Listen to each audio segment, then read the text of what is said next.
Ladies and gentlemen, thank you once again for tuning in to another episode of Generational Wrestling Podcast. As always, it's yours truly, the 28-year-old piece of gold, the franchise, aka the showstopper, better known as the GOW, President Tribal Chief. And with me, as always, I got my tag team partner, my brother, my family. He is the flyest in the room, Mr. 1, 2, 3. Pin that ass down, K Breezy, aka EC's Resident Isaac Hayes. King's Too Cold in the building, bro. What's going on? Ah, man, you know what it is, man. It's another special day. We got another special guest. I'm pumped. You ready? Let's go. All right, man, with no further ado, the man who I drew the inspiration from the nickname from. He is a rapper. He is also a wrestler. He's good on the mic outside the ring as he is inside the ring. He is the moth, the man of the hour, Lio Rush. Lio, what's good, brother? What's going on with you, man? One hell of an intro.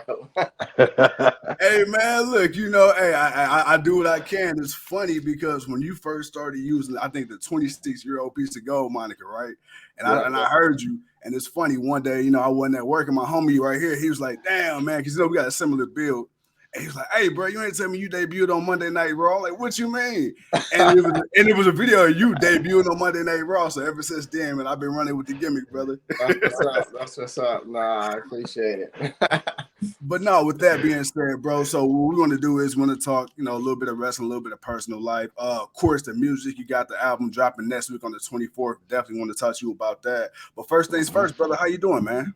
I'm doing good, man. I've been staying busy. I'm healthy, as healthy as I can be. I've been rehabbing with my injury.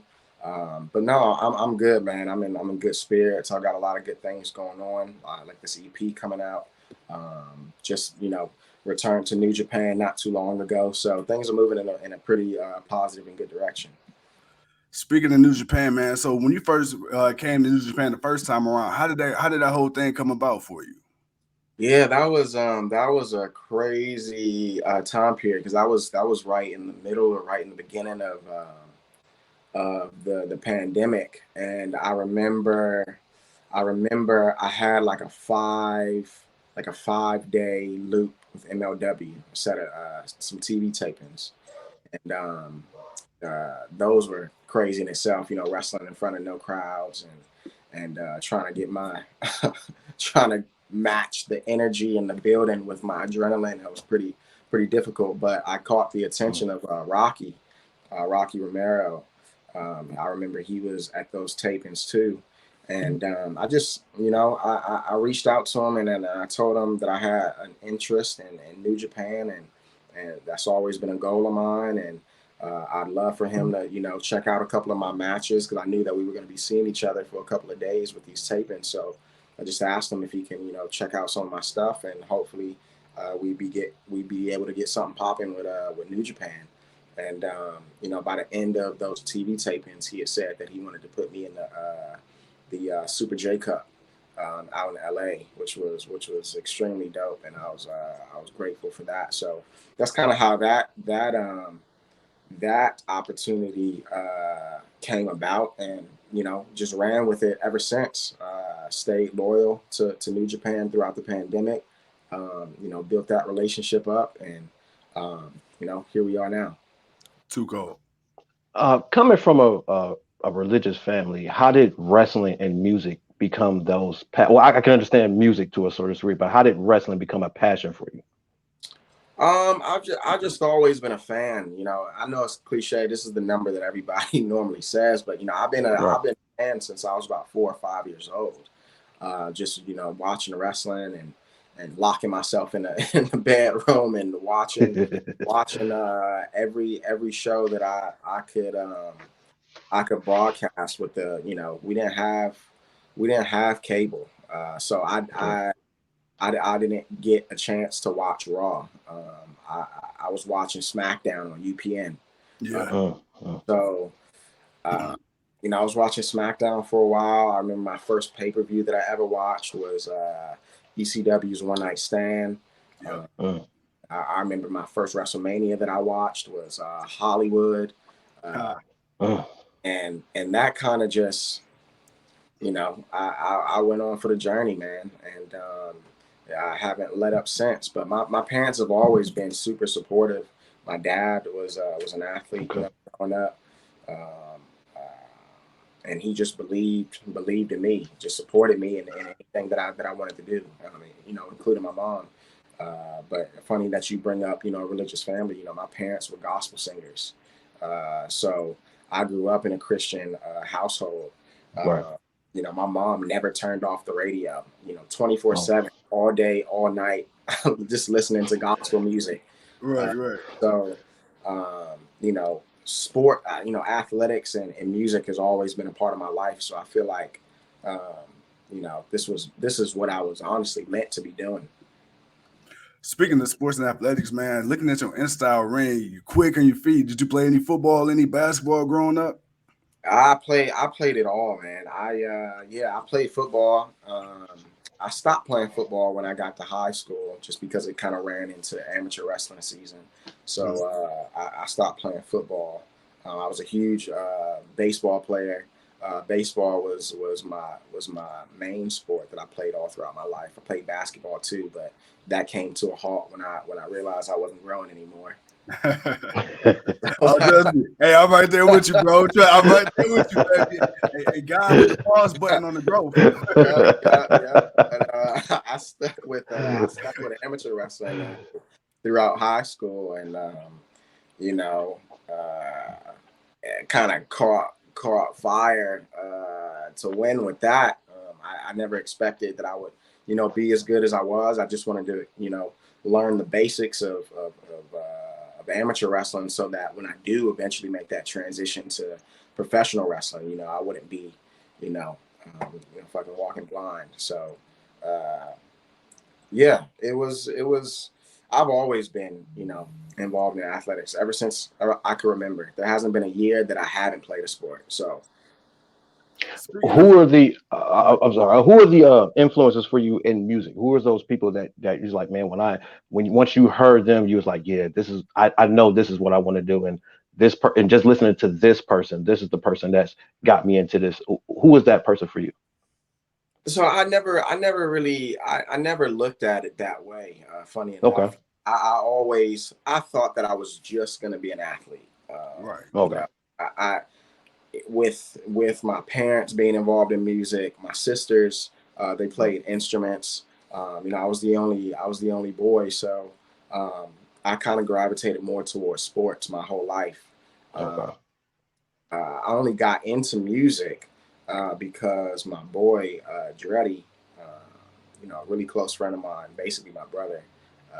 He was pursuing music at the time, and this was when I mean, still is, but when I got signed to WWE, I had some traction, I had some eyes on me, I had some buzz, so I Mhm. was, why not, try to, put my boy on. So I Okay. did a song with him.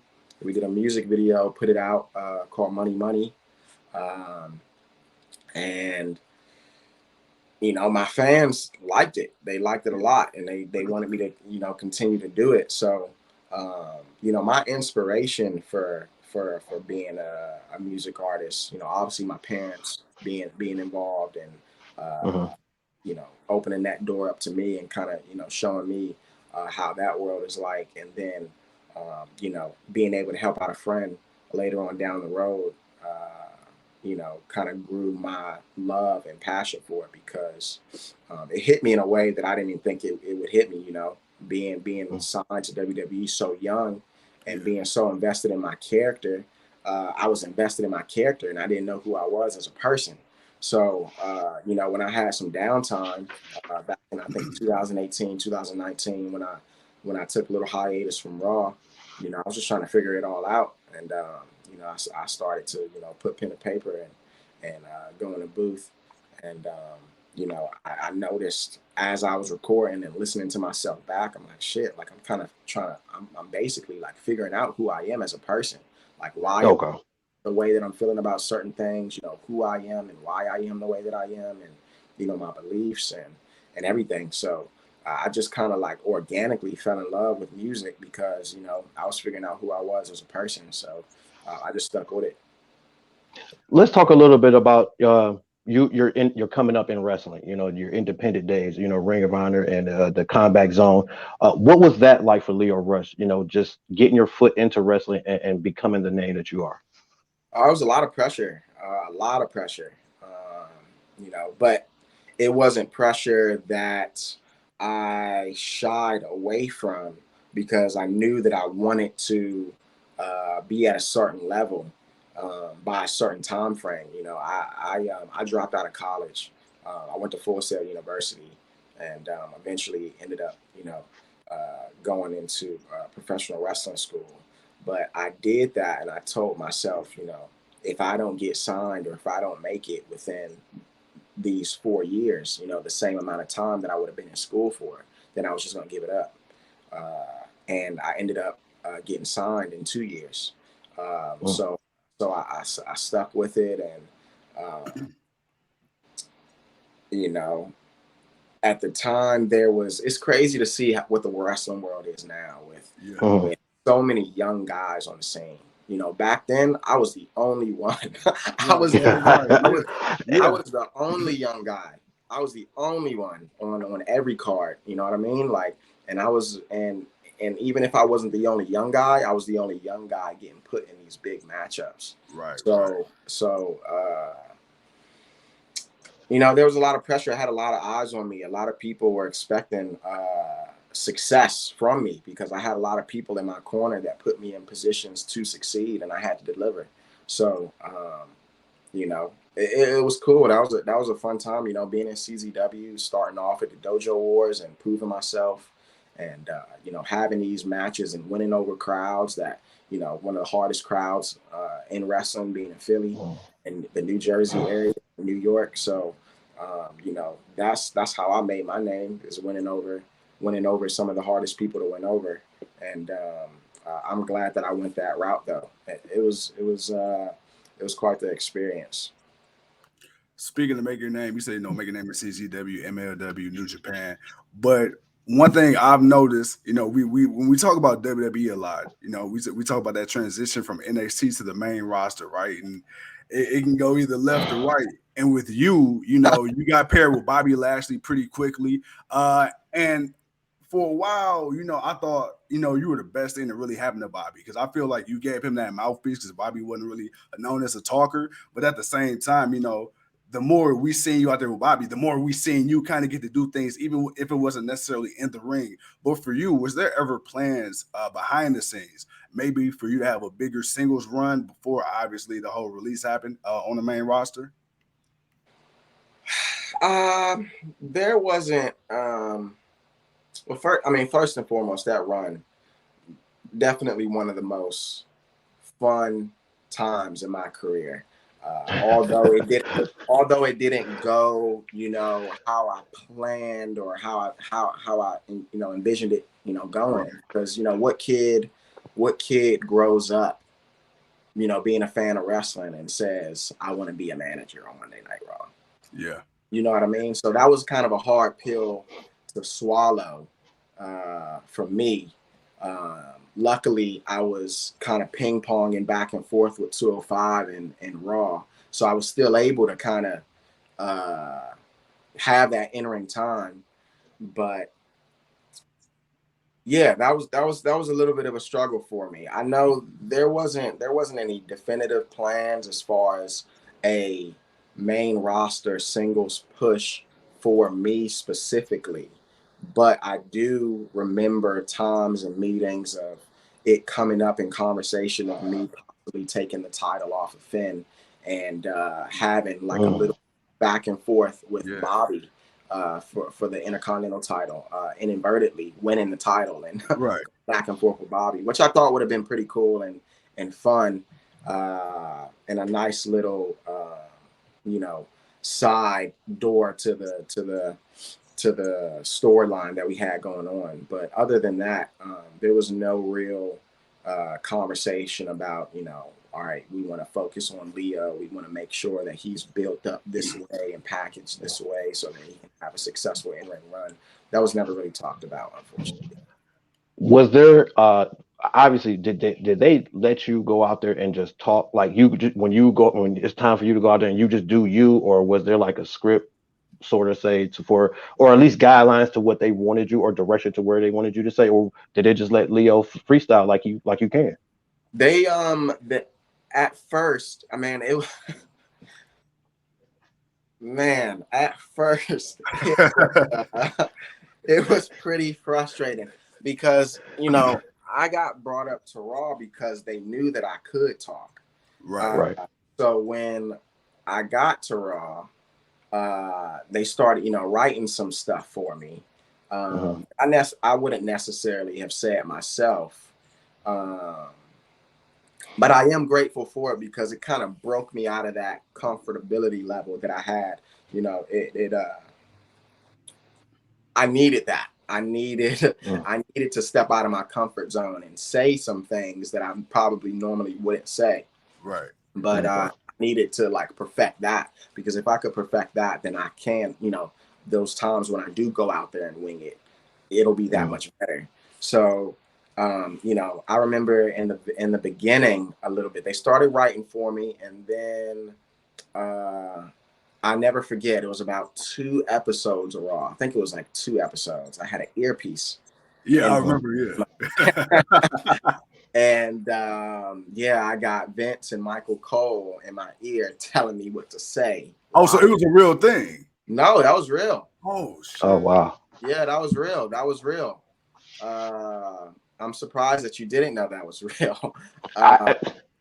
Like we saw, I saw it, but it was like I wasn't really sure. Like maybe they're just giving them points or something. I wasn't really 100% sure. No, yeah. I mean, they were pointers. They weren't telling me like word for word, but they were giving me those pointers on the direction to go in.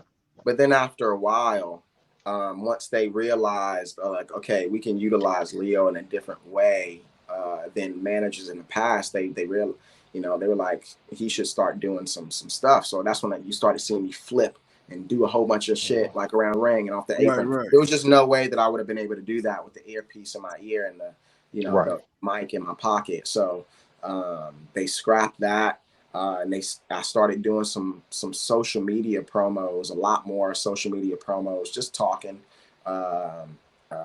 and they started, you know, gaining more trust in me. So they would give me scripts, but they let me, you know, move stuff around and add in things. And I think I really built up my trust with them when it came to talking, which was a huge thing at the time, because at the time there was only 3 people. I believe there was only like 3 people doing that. And that was me, Paul Heyman, and Sami Zayn. I thought that was pretty cool that I was a part of that, those people that they trusted to just go out there and talk. Really quick, I want to bounce back to the music really quick. So, all right, you talk about music, you know, self-expression. I remember the first time I picked up a pen, you know, it started off writing poetry, and then that eventually, you know, it evolved into rap. Do you remember the first time, man, when you sat down and you wrote a rap, and you was like, you know what, damn, we got something here with this. And then also with you being a father and a husband now, do you find yourself either consciously or subconsciously paying attention to your lyrics, or, you know, did a wife ever hear something and she's like, who are you talking about? And you gotta be like, babe, like, nah, it's just because I think what a lot of times people don't understand for us musicians is it's like, you hear a beat, sometimes you just write or just say whatever comes to your head. You're not necessarily thinking of anything, right? Yeah. And they hear it and they're like, that shit cool, that ain't me. So have you ever found yourself trying to explain yourself? No, yeah, I've played unreleased tracks to my wife so many times, the same song so many times, but every time, different time she'd listen to it, she'd catch something in the lyrics and she'd be like, what? Yeah. But I'm like, I've played this for you already multiple times. So you know, sometimes, yeah, that is difficult. I mean, I remember when I was 14 or 15 is when I first started to try to like write something, poetry like yourself, and then after a while, I think like maybe a couple months later, I started doing like some little raps on SoundCloud. And I remember like playing it to my sister and asking her, you know, what she thought, and me thinking that it was like horrible, but I still played it anyways. And then, you know, not even knowing that, you know, a few years later, I'd come back to it and do it for real. But yeah, it is difficult. It's difficult being in the music industry or just the entertainment industry in general, with being a husband, being a father, you know, because there's some demons that come with it. You know what I mean? Like, and they'll test you, especially being out here in LA. It's a lot to overcome. It's a lot of bullshit to wean out, and yeah, it's definitely something that I'm still learning how to navigate. You know, I definitely don't have all the answers, but I feel like I've been doing a pretty good job so far. You know, I listened to some of my past releases and just hearing the growth in each project, and you know, listening to the project that's about to come out. I found two, and I'm happy overall. I'm happy overall with what I'm putting out there. I think I'm putting out some pretty positive messages, ones that I can, you know, listen to and look at myself in the mirror and be proud that I put that out. And yeah, it's a difficult thing, especially, you know, like you said, you know, Too Cold, you know, growing up in a very, you know, religious family. So, you know, sometimes I feel like I'm on that line between like, right. you know what I mean? Like you got, Right. I'm trying to accomplish what I'm trying to accomplish without compromising my morals too much. So, Oh no, most definitely. Too cold. All right. So we got Lio Rush. He's making a name in WWE. You're this mouthpiece for Bobby Lashley that you got the gift of gab, brother. You definitely do. And something happens backstage or whatever's happening backstage, and we don't, you know, you can go into it for how far you want to.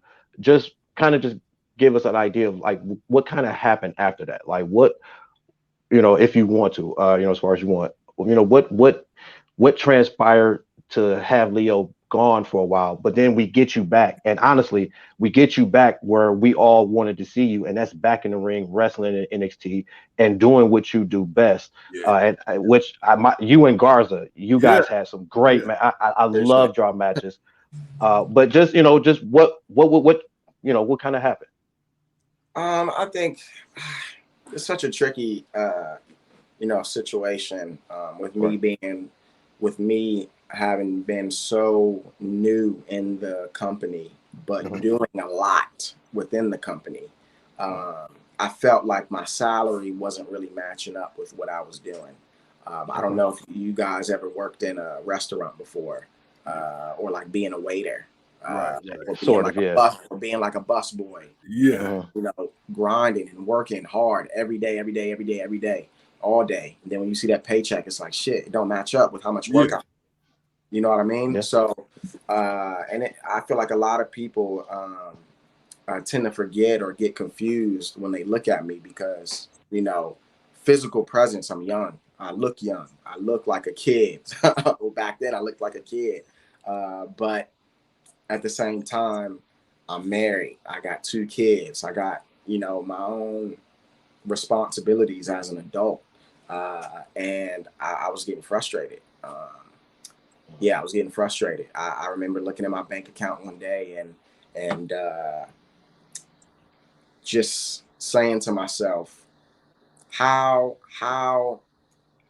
am I signed to the biggest sports entertainment company in the world and I'm broke?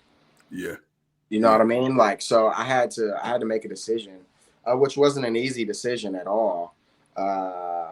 And I feel like I didn't even get to that decision. I feel like that decision was made for me, unfortunately.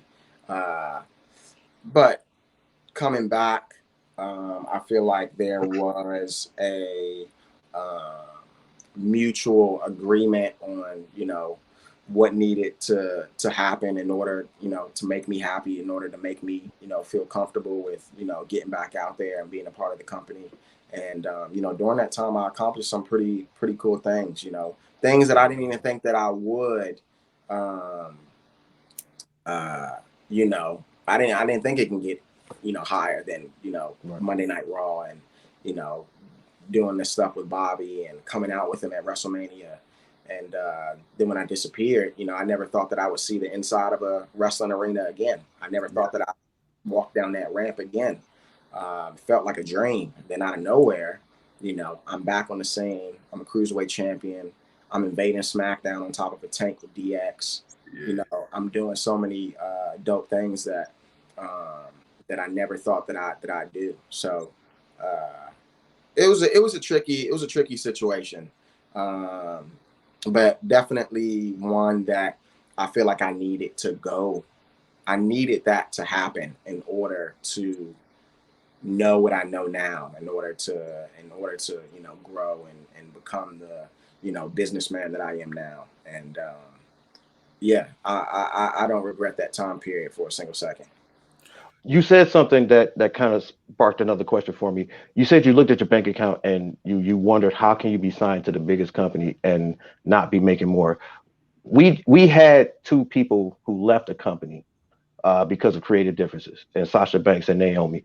And a lot of people were complaining, oh, you know, they're making millions of dollars, they're rich, they're just being spoiled and whiny. Can you talk about how the perception of what a wrestler makes, you know, not say you know what wrestlers make, but that idea that people think that because you wrestle for WWE, you make millions of dollars, you're rich, you know, you're all Allegedly. that allegedly, but really it's not what you really think it is. See, it's hard for me to speak on that because it's not the same for everybody. Right, obviously, right. Yeah, it's not the same. I can only speak on my situation. It is, but I feel like that's true within not even just wrestling. It's just the entertainment industry in general. Well, true. Right. I feel like the perception that people have of someone on screen is something so unfathomable. Like it seems impossible. It's like, how do I get in that screen? How do I get? You know what I mean? Like Yeah. so I feel like just the overall perception of somebody on a TV screen, they feel like, man, that's where the money is. Like that's, you know, it's a job. It's the same as any other job. And Right. within those jobs, you got tiers. You got paying. You got, you know what I mean? You got tiers of people, and you got a tier system of people who are making certain amounts of money based on, you know, whether that's experience or whether that's talent or whether that's politics. And you know, me personally, I've never been one to play the political game, really. Right. So I can see how that hurts certain people within our industry because at times it is a political game. You know, I say it all the time. You know, not everybody can be the world champion, whether it's scripted or not. You know, everybody wants to be the world champion, and there's things that come with being the world champion. And how are you going to get there? And what are you willing to do in order to be there? And I think that's when the struggle starts to come into play. Like I said to Cole, with like, how much can I accomplish without compromising my morals? Right. So, yeah, I can't speak on anybody else's situation. But that's Right. I was just bringing it up because it is like one of those things that I get, like you say, the perception that people have, but it's like, you know, it ain't always that, people are just being whiny. There's reasons for why people make decisions. There was a reason why you made a decision. There was a reason why they made a decision. And that's what I just, wanted you to, someone who had to go through it to kind of just speak on that. So, and I appreciate that. No, for sure. Definitely. And also, like I told you before the show, man, I want to have an open, honest dialogue. One of the things that, me and Tuco, we talk a lot about is, the way of the world, right? And kind of how there's this everything's kind of seeming to come together, right? We're in the age of information, and especially with wrestling. We talk about the history of wrestling. We talk about world champion, right? We talk about, everybody can't be a world champion. Then there's certain people for the longest time, we weren't looked in that light. We talk about Booker T all the time, 5-time WCW champion, 1-time WWE world champion. But, there was a point where we felt like Booker probably should have won it earlier. And then we had a conversation with Eric Bischoff and so on and so forth. Do you think, long story short, that maybe not, fuck it, I'm gonna be honest. Do you think race also plays a role in professional wrestling, especially when it comes to like the world title picture or certain booking? I mean, I think so. I I mean, I know so. Like it's, Yeah. you know, and it might not have to do with racism. You Yeah, know, yeah. it's not racism. It's just it's what the industry is. I mean, I personally think the majority of the wrestling fan base is predominantly white, uh, and that's I mean, but that's nothing new. That's you Yeah. know what I mean. Like that's from the beginning of time, and you know over time you started to see different African American talent, you know, um, being showcased in a way that a lot of people would hope and pray that it starts to get to like a normal state. You know what I mean? Like, Yeah. it shouldn't feel like an accomplishment. It shouldn't feel like it shouldn't feel like a milestone. You know what I mean? Like it's not Yeah. Yeah, no, normalized. It's Yeah. not normalized. Like uh, I do think that things are getting better when it comes to that. Mhm. You know, I said before, I think a couple of days ago that you know one step is progress, Yeah. and if one step can be made, that's all. That's all I can ask for. You know, at times, you know, when frustration comes into play, you might, you know, take 10 steps, which I Right. tend to do Yeah. at times. But you know, that's just because I believe in myself, man. I've been this way ever since I was little. Yeah. And nobody could tell me anything. Nobody can tell me, you know, who and what I can be, and put a time frame on when I can accomplish it. So yeah, I think race is a big part of the wrestling industry, but I don't think it is what people think it is. I feel like when race gets brought up within wrestling, people Right. Right. think racism, and it's not racism. I mean, if it was racism, you wouldn't see anybody. Right. Right. You know Right. what I mean? Like, Yeah. so there are opportunities being presented. Um, you know, I do think there needs to be more African American talent not putting up with bullshit. Yeah. I you know, not just being grateful for the opportunity, but taking that opportunity and you know, creating something special out of it that can change, you know, not only their lives but everybody before them that looks up to that person. You know what I mean? It's powerful. You yeah, know, representation yeah, means so much. You know, my favorite wrestlers growing up weren't black. Yeah. yeah. I didn't have, you know, somebody that looked like me. Who did you? Shit, I got Right. tattoos. I'm short. You know, I got dreads. You know, the person even close to that was Booker T. But this motherfucker, he's, you know, he's Right. Right. he's a giant.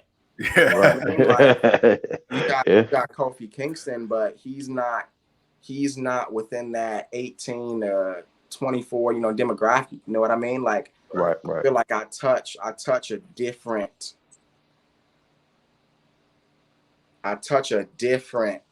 Generation. field in a different generation that I Yeah. feel like is incredibly and super important in today's age. Mm. Let, oh, Good. I'm gonna let you go ahead to go. Speaking of today's age in wrestling, man, just with the flux of companies, AEW, Impact, and what they're doing, they got a pay per view getting ready to come on. New Japan, and you know, what is it? What is it about today's wrestling that has Lio Rush's blood pumping? That's got you like, man, if they feel like there's really more life into it now than maybe what it was in a few past years. I see I see a lot of opportunity. Yeah. Um, but I think I see a lot of opportunity being wasted in a way. Because I feel like today's age of wrestling, there's a lot of people doing what other people are doing. Yeah. I feel like people are afraid to be themselves, afraid to be different, afraid to have a voice, afraid to use that voice for positive push within wrestling. I don't know. It feels like I'm watching a bunch of the same stuff. Yeah. Nothing about it feels. I mean, and I don't want people to take that the wrong way. But this is just my perspective. I want to. I think I'm ready to go out there and be me again. I feel like I've been away, at least on TV, off of TV for quite some time. I've had those couple of matches within AEW, but the last time that I was seen on a weekly basis, like on television, was WWE, and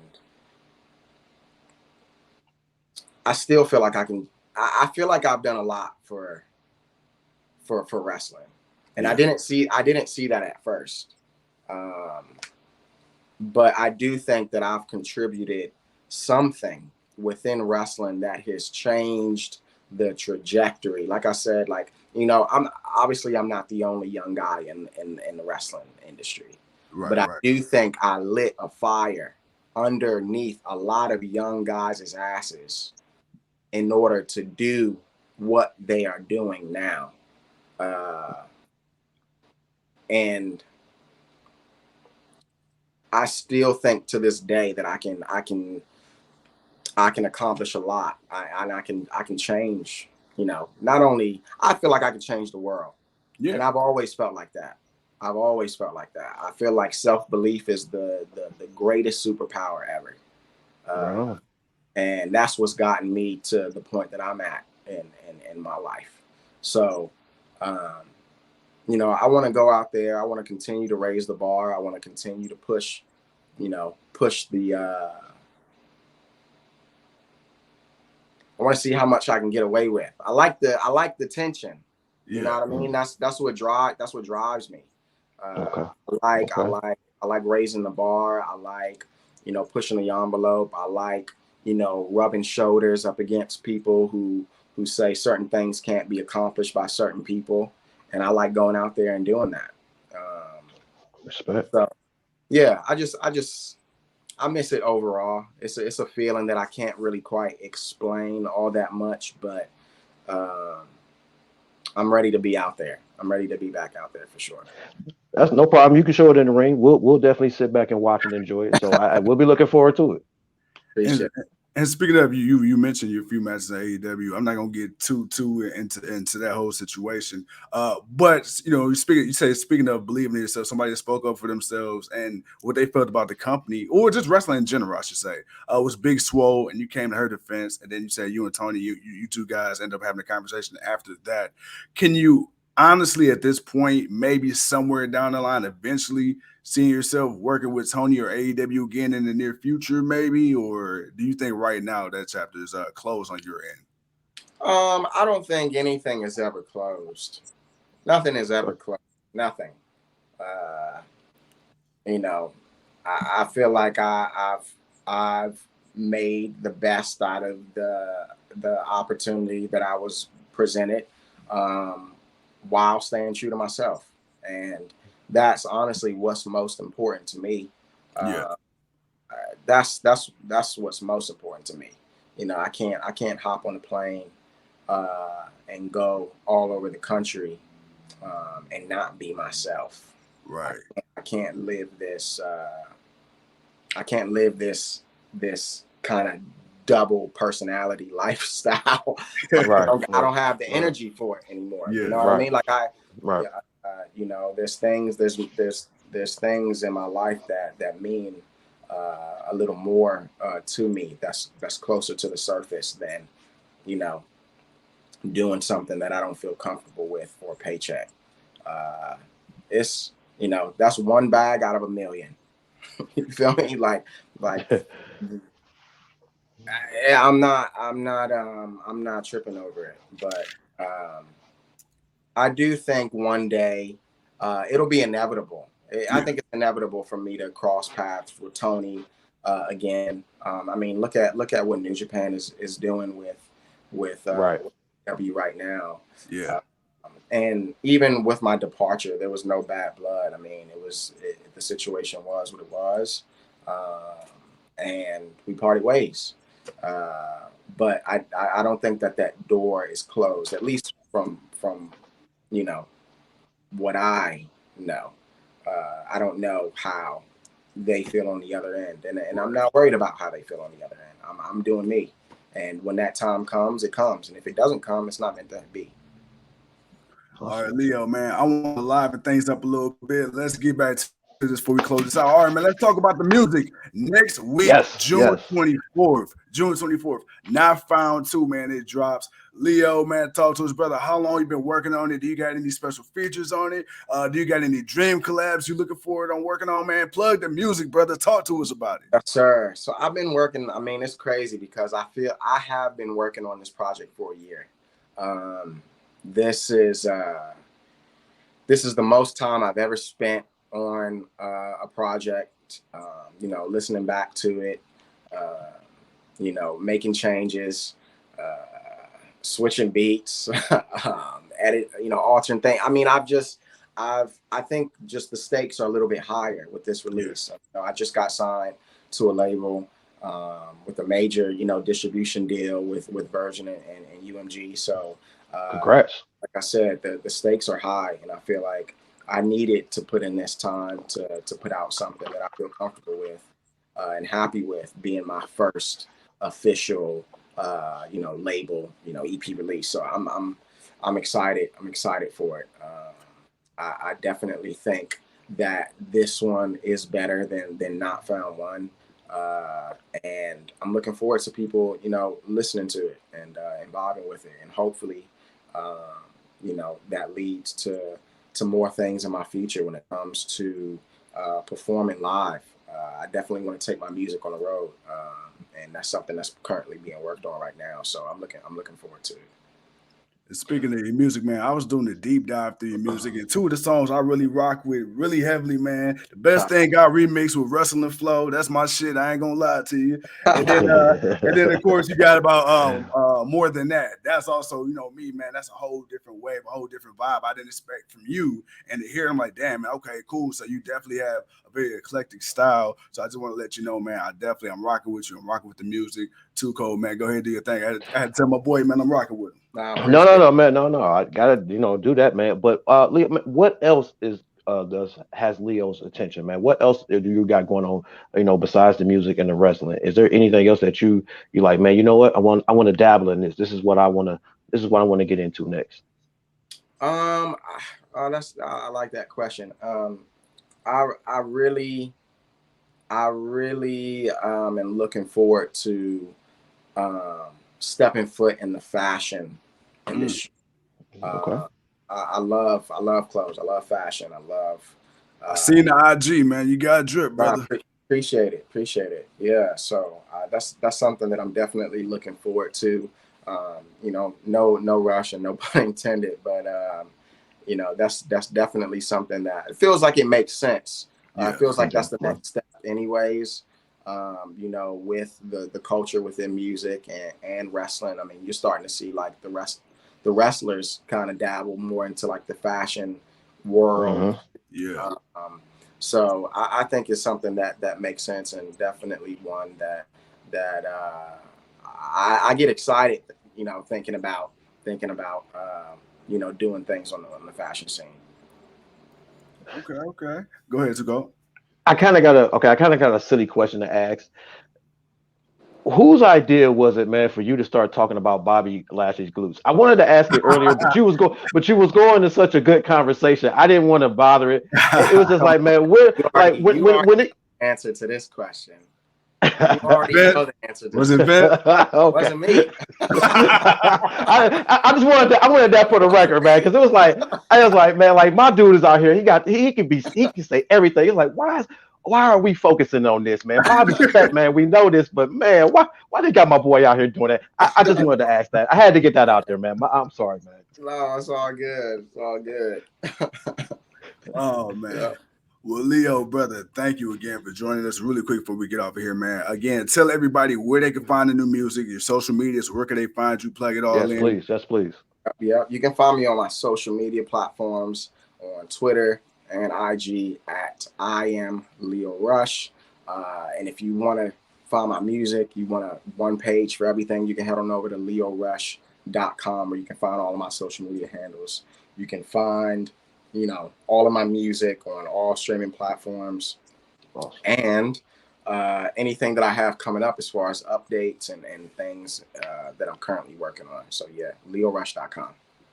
LioRush.com. Well, with that being said, ladies and gentlemen, thank you once again for tuning in to another episode of Generational Wrestling Podcast. As always, it's yours truly. I'm the franchise. He's Too Cold, and he's the man in the hour. Again, be sure to get that Not Found 2 dropping next week, June 24th. Lio, my brother, we thank you so much for taking the time out to join us. Appreciate you.